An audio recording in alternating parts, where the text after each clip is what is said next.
মূল বেতনের 20% বাড়ি ভাড়া ভাতার দাবিতে সকাল থেকে রাজধানীর জাতীয় প্রেস ক্লাবের সামনে অবস্থান নিয়েছেন এমপিওভুক্ত শিক্ষক কর্মচারীরা।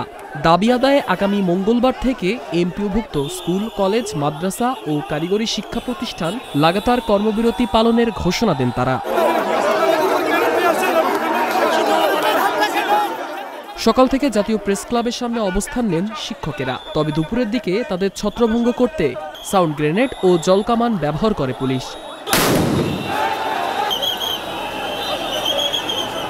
বেলা 1:45টার দিকে আন্দোলনরত শিক্ষকদের ছত্রভঙ্গ করতে প্রথমে কয়েকটি সাউন্ড গ্রেনেড নিক্ষেপ করে আইন শৃঙ্খলা রক্ষাকারী বাহিনী। এরপরও অনেক শিক্ষককে সেখানে অবস্থান নিতে দেখা যায়। এ সময় শিক্ষকদের ওপর জলকামান ব্যবহার করা হয়।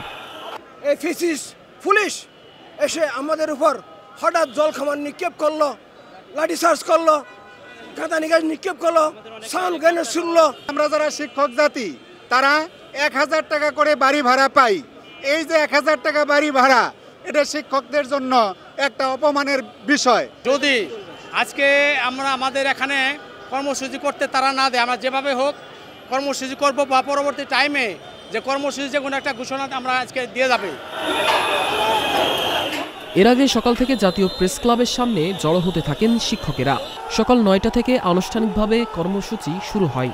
এমপিওভুক্ত শিক্ষা জাতীয়করণ প্রত্যাশী জোটের ব্যানারে কয়েক হাজার শিক্ষক এই কর্মসূচিতে অংশ নিয়েছেন। ন্যূনতম 20% হলেও যেহেতু সরকারের সক্ষমতা নাই, আমরা সেটা বিবেচনা করে 20%-এ আমরা সম্মত হয়েছি। সরকার আমাদেরকে আশ্বাস দিয়েও তারপরেও এই বিগত সরকারগুলো এই ধরনের তামাশা করেছে।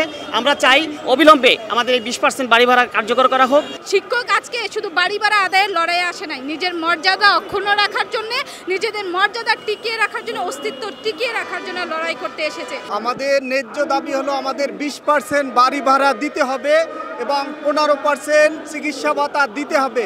যতক্ষণে আমাদের এই দাবি না মানবে ততক্ষণে আমরা রাজপথ ছাড়ব না। গত 30 সেপ্টেম্বর এমপিওভুক্ত শিক্ষক কর্মচারীদের বাড়ি ভাড়া 500 টাকা বাড়িয়েছে সরকার। তবে গত 5 অক্টোবর এই ঘোষণার প্রকাশ্যে এলে শিক্ষকেরা তা প্রত্যাখ্যান করে আন্দোলনের ডাক দেন। এরপর গত 6 অক্টোবর এমপিওভুক্ত শিক্ষক কর্মচারীদের বাড়ি ভাড়া ভাতা অন্তত 2000 বা 3000 টাকা করার প্রস্তাব অর্থ বিভাগে পাঠায় শিক্ষা মন্ত্রণালয়। ডেস্ক রিপোর্ট, আজকের পত্রিকা।